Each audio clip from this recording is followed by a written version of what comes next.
හිතන්නේ නරේන්ද්‍ර මෝදි අගමැතිතුමා ලංකාවට එන එක ඉතාම හොඳ දෙයක්. මොනවා වුණත් ලංකාවට ඉන්දියාවේ සහාය, ඉන්දියාවේ ආශිර්වාදය, ඉන්දියාවේ ශක්තිය, ඉන්දියාවේ රැකවරණය නැත්තම් අපට ඔලුස්සන්න බෑ. ජේ.ආර්. ජයවර්ධන ජනාධිපතිතුමා 1977 මේ විවෘත ආර්ථිකයකට රට අරගෙන ගිය වෙලාවේ ඇත්තටම ලෝකේ සමාජවාදී කඳවුර කඩා වැටෙමින් තිබුණේ. සමාජවාදී ආර්ථික ක්‍රමය ලෝකයේ තුල අසාර්ථක වෙමින් තිබුණේ. ඒකට හේතුව කාල් මාක්ස්, ලෙනින්, එංගල්ස්, මේ අපේ මාවෝ සේතුන්, කැස්ට්‍රෝ මේ හිටපු සියලු නායකයෝ කාල් මාක්ස්ගේ මගේ යමින්, එංගල්ස්ගේ මගේ යමින් ව්‍යවසාය කියන එක පිළිගත්තේ නැහැ. කළමනාකරණය කියන එක පිළිගත්තේ නැහැ. ඒක නිසා ඒ රටවල් වල රාජ්‍ය ව්‍යාපාර, රාජ්‍ය කර්මාන්ත, රාජ්‍ය ගොවිපළවල් කඩාගෙන වැටුණා. ඒ නිසා 72 78 ලෝක මහා පරිහානිය වෙලාවේ සමාජවාදී රටවල් සියල්ල හේදිලා ගියා. සෝවියට් දේශේ කැලි 15කට කැඩුනා. යුගෝස්ලාවියාව කැලි 5කට කැඩුනා. නැගෙනහිර ජර්මනියේ මිනිස්සු ගිහිල්ලා බර්ලින් තාප්පේ කඩාගෙන බටහිරට එකතු වෙලා ඒ නැගෙනහිර ජර්මනියේ සමාජවාදය අවසන් කරා. පෝලන්තය, හංගේරියාව, බල්ගේරියාව, චෙකෝස්ලෝවාකියාව මේ සේරම රටවල් වල සමාජවාදී නැති වුණා. චීනය සහ වියට්නාමය බොහොම අමාරුවෙන් මේක අල්ලගත්තා. රුසියාවත් ඇත්තට මේ දා රුසියාවේ හිටපු ජනාධිපති කොමියුනිස්ට් පක්ෂ ලේකම් මිඛායිල් ගෝබචොව් ප්‍රතිසංස්කරණීය වැඩසටහනක් ගෙනල්ලා රටේ ආර්ථික ක්‍රමය වෙනස් කරලා රුසියාව ආරක්ෂා කරගන්න උත්සාහ කරා. ඒ වෙලාවේ විශේෂයෙන් මාග්‍රට් චැත වගේ අය, ජිමි කාටර්ලා වගේ අය කඩාගෙන පැනලා තමයි රුසියාව කඩලා මේ කැලි වලට විසි කරලා දැම්මේ. හැබැයි චීනේ මාවෝ සේතුන් මැතිතුමා ඒ වෙලාවේ 1965 චීන ආර්ථික ක්‍රමය, චීන සමාජවාදී ආර්ථික ක්‍රමය අසාර්ථකයි කියලා කිව්වා කියලා හිරේට දාපු උපාගමැති ඩෙන් සියාओපින්ට රට බාර දුන්නා. ඩෙන් සියාओපින් රට සම්පූර්ණයෙන්ම අනිත් පැත්තට හරවුවේ බොහොම තද තීන්දුව తీරන අරගෙන. ඉතින් විරෝධතා මර්ධනය කළා තමයි හැදුවේ. හැබැයි ඒ හැරවුම් ලක්ෂයෙන් අද චීනේ ලෝකේ බලවත්ම, ශක්තිමත්ම, ධනවත්ම රට බවට වේගයෙන් පත් වෙමින් එනවා. ඒ නිසා ඇත්තටම ඒ ගමන් මගේ වියට්නාමයට යනවා. ඒ නිසා අපිට මේ දිහා හොඳට බලලා ඔවුන්ගේ සහාය, ආධාරය, ආශිර්වාද ඉස්සරහට යන්න පුළුවන්. හැබැයි ප්‍රවේශම් වෙන්න ඕන ඉන්දියාව අමනාප නොකරගෙන යන්න. ජේ.ආර්. ජයවර්ධනට ආර්ථිකය ගොඩ ගන්න හොඳටම ඉඩකඩ තිබ්බ 77 ආර්ථික ප්‍රතිසංස්කරණෝනේ විවෘත ආර්ථික හඳුන්වා දීම තුළින්. නමුත් ඔහු හිතුවක්කාර විදියට ඉන්දියාවේ විරෝධතා මැද ඇමරිකන් ගුවන් විදුලියට අපේ හලාවත ස්ථානයක් ලබා දීලා ඉන්දිරා ගාන්ධිව හොඳටම කෝප කරලා ඒක ප්‍රතිපාදයක් ඇටියට ඉන්දියානු රජය උතුරේ පුංචි කඩ්ඩායම් හැටියට හිටපු ත්‍රස්තවාදී ව්‍යාපාර සියල්ලටම LTT, EPRLF, Ploton, Eros, Telo මේ සියලුම සංවිධාන වලට මුදලුත් දීලා, ආයුධත් දීලා, පුහුණුවක් දීලා ලංකාව නැති කරා. ඒ යුද්ධය අවුරුදු 30ක් අපි විඳගෙන රටේ ආර්ථිකය වලපල්ලට ගිහිල්ලා රට නැතිබස් ස්ථාන වෙලා 2009 තමයි අපිට ඒ යුද්ධයෙන් ජයග්‍රහණය කරගන්න නිදහස් වෙන්න පුළුවන්කම තිබ්බේ. ඒ නිසා ඊටාම හොඳින් ඉන්දියාවත් එක්ක විශ්වාසයෙන්, මිත්‍රත්වයෙන්, සහෝදරත්වයෙන් ඉඳිමින් අපි අපේ ගමන ඉස්සරහට යන්න කටයුතු කරන්න ඕන. ඒ නිසා මෝදි මේ වෙලාවේ එන එක ඊටාම හොඳ දෙයක්. ආර්ථික වශයෙන් ඉතාම හොඳයි. මොකද අපි වැටිච්ච වෙලාවේ අපට ඔය හැම රටකටම වඩා උදව් කරේ ඉන්දියාව. දැන් මොකද මේ ඔබතුමාලා සංගණනය ගැන මොකද හිතන්නේ? මේ සත්ත්ව සංගණනය ගැන මොකද හිතන්නේ? සත්ත්ව සංගණනය කරන විදිහ නම් ඉතාම හාස්‍යජනකයි. ඔහොම සංගණන කරන්න බෑ. හැබැයි සත්ත්ව සංගණනය කිරීම අවශ්‍යයි. සත්ත්ව සංගණන කරන්න පුළුවන්.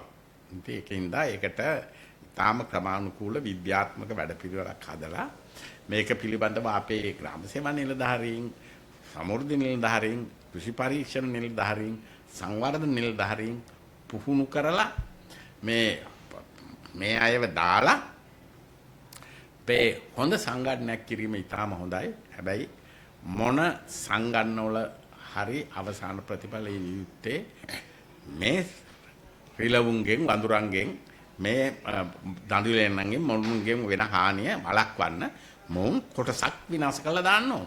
ඒක ඉතින් ලෝකේ කරන දේ.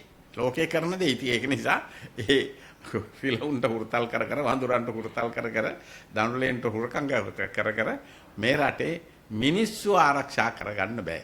ඒ නිසා මිනිස්සුන්ගේ පැවැත්ම වෙනුවෙන් මිනිසුන්ගේ ජීවත් වීම වෙනුවෙන් මේ මිනිසුන්ගේ ඉදිරි ගමන වෙනුවෙන් මේ සතුන් එක්තරා මට්ටමකට පාලනය කිරීම සඳහා කොටසක් විනාශ කිරීම හෝ මේ කොටසක් ඉවත් කරලා දැමීම අත්‍යවශ්‍යයි.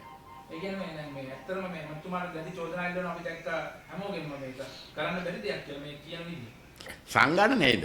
නෑ සංගණනෙට එච්චරම මං හිතන්නේ අපි කලබල වෙන්න හොඳ නැහැ කරලා බලන්න ඕනේ. ඒකෙන් හොඳ පාඩම් ඉගෙන ගයි.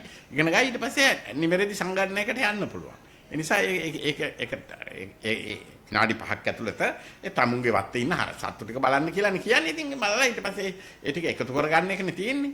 ඉතින් ඒ සත්තු ඉන්න පුළුවන් නැති වෙන්න පුළුවන්. එහා පැත්තට පැනලා යන්න පුළුවන්. ඒක වෙන්න පුළුවන්. හැබැයි විනාඩි 5 ඇතුලේ අපේ මිනිස්සු සේරම බලනවා තමුන්ගේ වත්තේ සත්තු ඉන්නවා. ඉන්නේ එකයිද නැද්ද ආවේ නැහැ. එහා පැත්තේ වත් නැහැ. ඉතින් ඒ වදාල් නැහැ. ඒක හොඳ ආරම්භයක් කියලායි මං හිතන්නේ.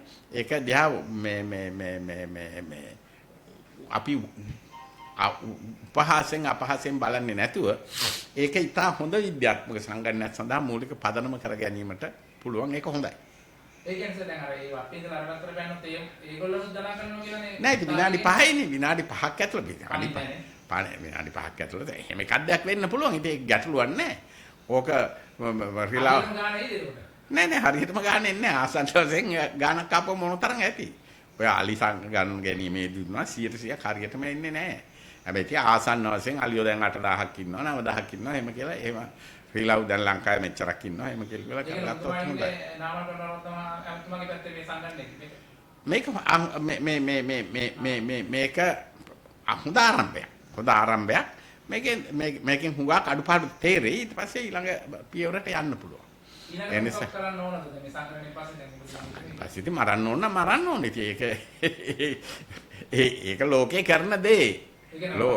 ලෝකේ මේ වගාවලට මිනිසුන්ට පරිසරයට හානි කර මට්ටමට සතුන් එනවා නම් ඒ සතුන් විනාශ කරලා දානවා. ඉතින් සතු වෙඩි තියෙනවා. ලංකාවේ ඉස්සර දඩාවත යන බල්ලෝ වෙඩි තියලා මැරුවා.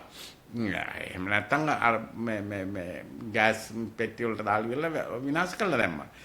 ඔය අපේ මේ මෑතක් වෙනතුරුම යාපනයේ මේ කොහෙද මේ අපේ පෝනියෝ ඉන්න මේ මොකක්ද ඩෙල්ෆ් දූපතේ පෝනියෝ වෙඩි තිබ්බා. හැම අවුරුද්දකම පෝනියෝ 100ක් 200ක් වෙඩි තියලා දානවා. මොකද බෝවීම වැඩි නිසා. ඉතින් ඒක නිසා අදත්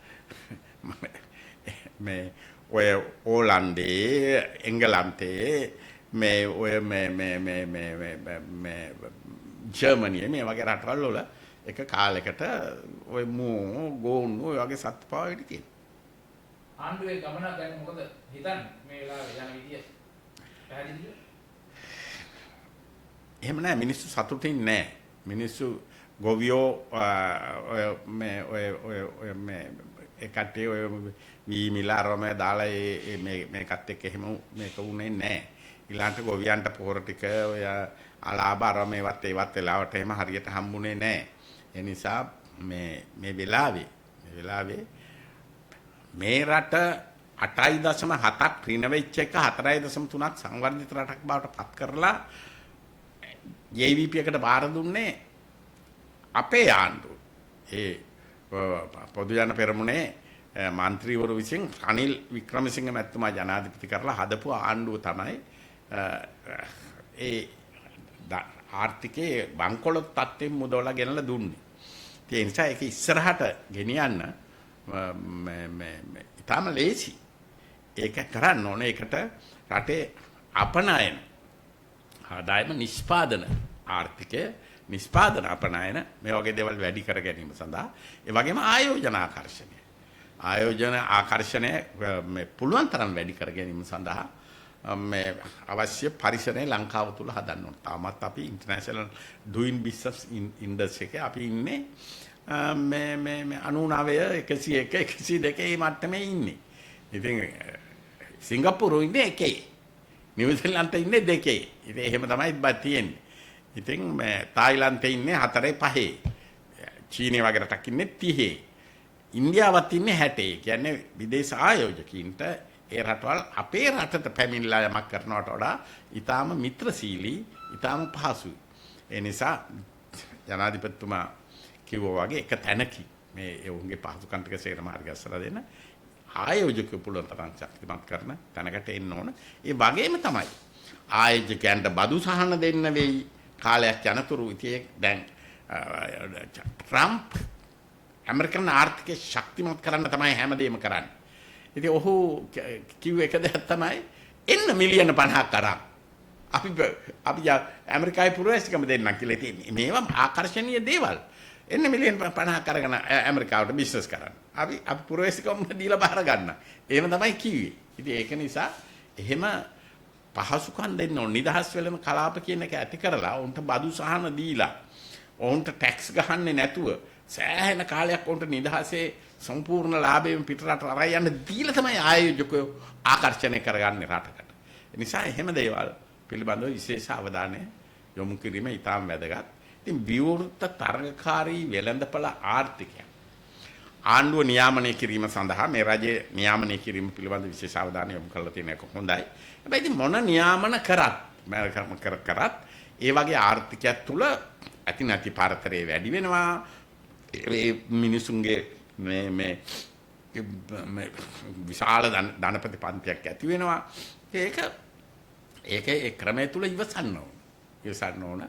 ඒ නිසා ඒවා 100%ක් සමපාත කරන්න බෑ. ලෙනින් 1917 සෝවියට් විප්ලවය කරලා හැම කෙනෙකුගේම වැටුප රටේ රූබල් 90 කරා. හැබැයි අන්තිමට ඒ රටේ හිටපු විද්‍යාඥයෝ, ඒ රටේ හිටපු ඉංජිනේරුවෝ, ඒ රටේ හිටපු වෛද්‍යවරුන්ම වැඩ නොකර ඇතහැරියා. අන්තිමට ලෙනින්ට සිද්ධ වුණා අඬ 1922 ඒ ඇයට විශේෂ වැටුප් වැඩි කිරීම කරන්න. ඒ නිසා ඒ පවතින යථාර්ථයත් එක්ක ලෝකෙ ඉස්සරහට යන්න ඕන. සමාජවාදී කඩා වැටුනේ ඇයි? කඩා වැටුණු සමාජවාදී තුල චීන වගේ රටවල් නැගිට්ටේ කොහොමද කියන එක දිහා බලාගත්තාම, වියට්නාමේ නැගිට්ටේ කොහොමද කියන එක දිහා බලාගත්තාම හුඟක් ප්‍රශ්න වලට විසඳුම් අපිට හොයාගන්න